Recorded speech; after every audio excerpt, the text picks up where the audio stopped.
Yeah, so we won the cup. So let me start off by saying that this has been a very, very long season. I think about 10 months. It's been nonstop. So I wanted to take the time and actually show up on camera and break down what I did this year. I've not done this at any point previously, and I probably won't be doing this again, but let's get into some of the things that I did this season. All right, so one of the things that I have not shared anywhere is the media day this season. This media day was honestly one of the bigger media days I've been a part of. This season, I was responsible for helping out with some of the motion graphics that were happening behind the players while they were on set during media day. I'll show a diagram of what we had to work with to start with. I was given this diagram with the resolutions of each display, and my job was to kind of create for it without actually seeing what the set was going to look like physically. So not too much to work off of to begin with, but I tried to do the best that I could. My biggest objective with making these motion graphics specifically was to use them as a way to cast light onto the set. In my head, I was thinking, okay, these need to kind of cast light over the players and create an atmosphere for the players to stand in.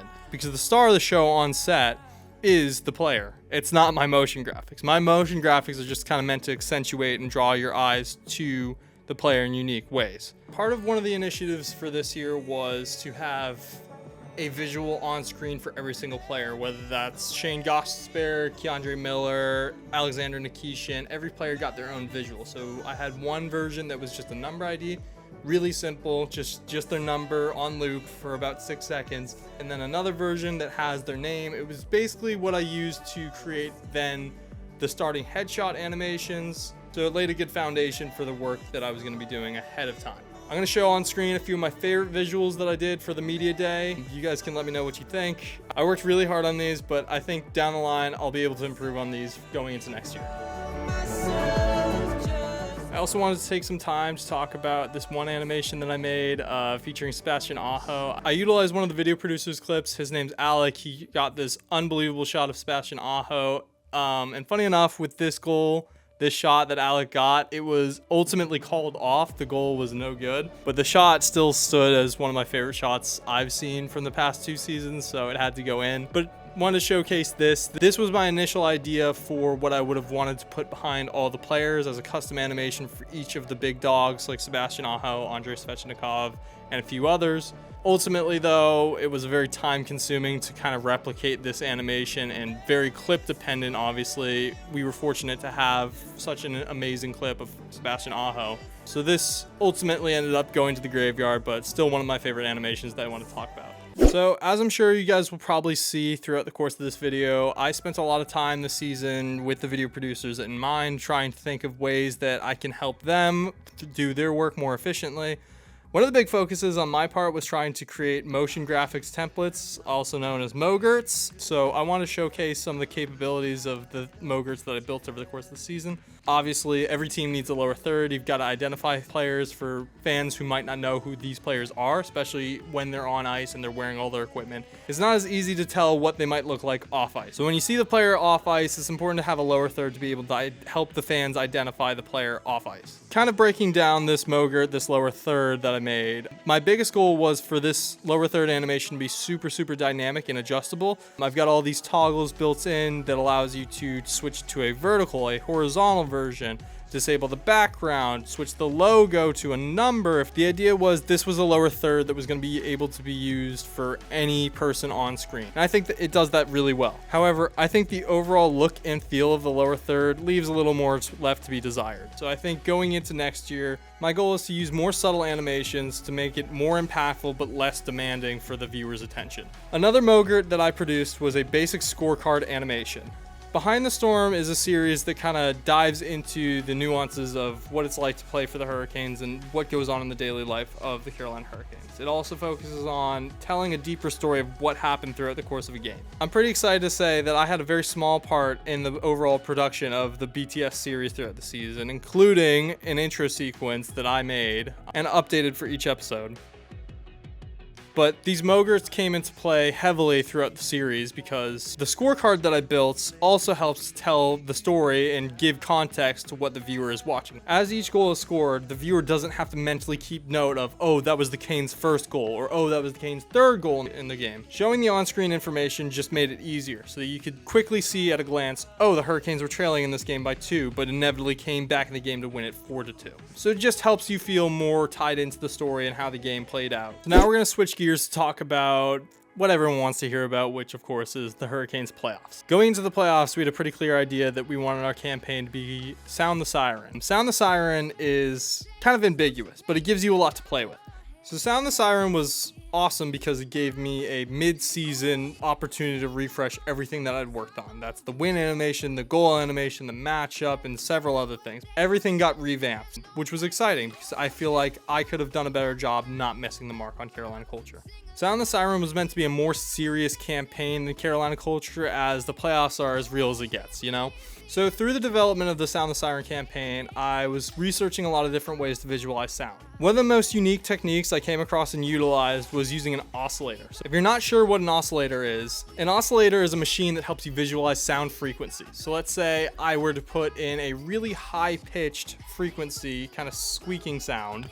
It would show on a chart, it would kind of graph what that sound frequency looks like. And apparently what people have figured out how to do with certain sound frequencies is draw images with the sound frequencies. So there's a lot of basic things you can do, like a cube, and you can have that cube rotate as the sound frequency changes. So oscillators were something that really interested me early on in the development of the campaign.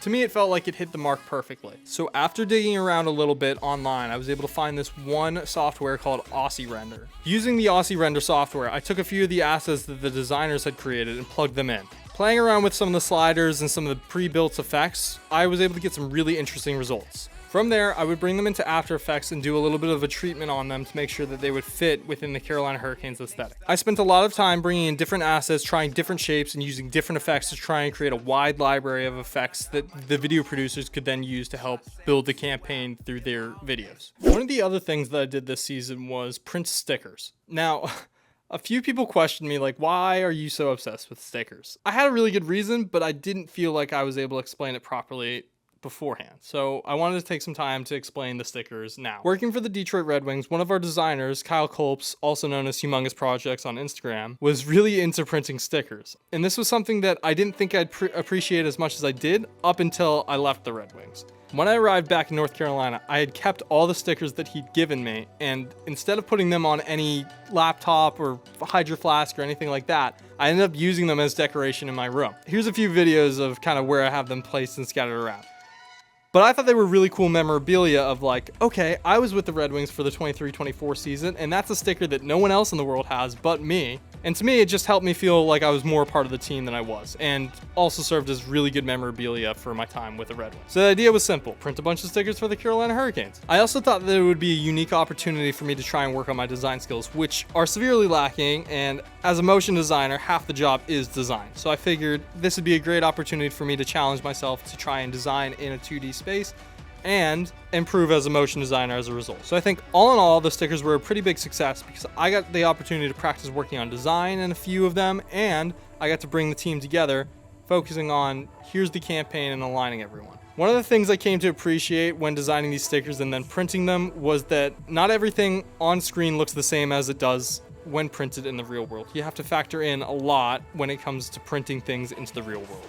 So all in all, even though I didn't design every single sticker that I printed, I felt like it was a really cool initiative that I brought to the Carolina Hurricanes this year, and hopefully this helps paint a picture as to why I kind of obsessed over the stickers for this past season. I do plan to continue doing it. I had fun with it, and I think there was a lot to be gained from it. So funny enough, I also wanted to point out that, of course, me being the motion designer, I decided to design these stickers inside of Adobe After Effects. One day in the future, I will learn how to use Adobe Photoshop and Adobe Illustrator and be an expert in that, but that day was not during the season.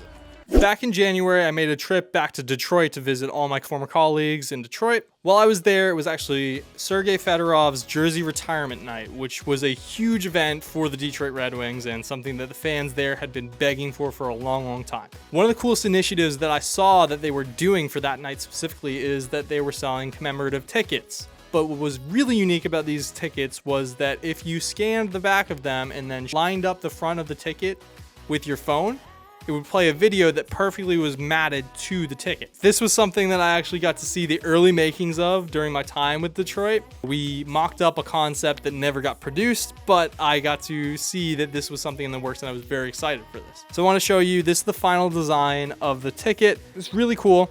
It's actually designed by Michelle Sotheby. She's one of the best designers in the entire league, so definitely go follow her. But obviously the key component to making this as cool as it was is that when you scan the back, this QR code, and then line it up to the front, the video plays on the front of the ticket. So I brought the ticket idea back to North Carolina and showed my boss, and eventually we came across the perfect opportunity to execute our own come to life ticket. So here's the final ticket that our designers created the cover of. I'll show a few more detail shots of it. It came out really awesome if you ask me. But one of the things that I really wanted to highlight about this project that ended up being really special to me is that I did not cut the video. However, on the front of this ticket is a photo of Seth Jarvis. And what's funny about this photo about Seth Jarvis is that it's not actually a photo of Seth Jarvis. It is a still video frame from a video that I shot of Seth Jarvis. So when you scan this ticket to bring it to life, my video, Seth Jarvis, starts playing come to life on the front of the ticket. So I was super proud that my shot was selected as something that is on the front of the ticket and the first part of the video that you see when you play the video on this ticket. It was really cool to see one of my shots be used in this way and kind of forever immortalized in that regard. Obviously, with this being the longest season that I've ever worked, there's plenty of things that I made that I don't feel like are quite good enough to share prominently on my Behance page or on my Instagram that I still wanted to showcase in some way. So here's a few of the things that I worked on that weren't quite good enough to make the cut, or was something that was just a little bit too small to make an impact.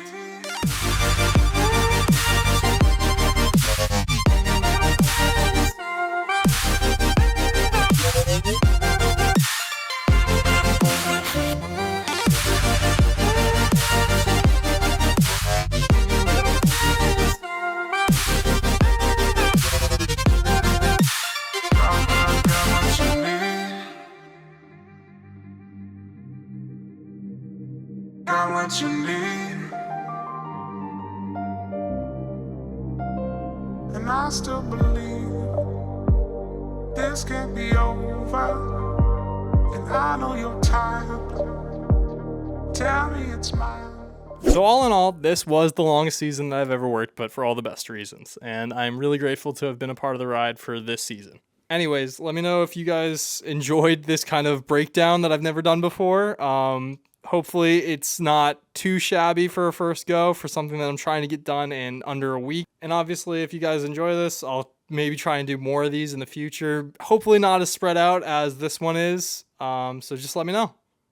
See ya.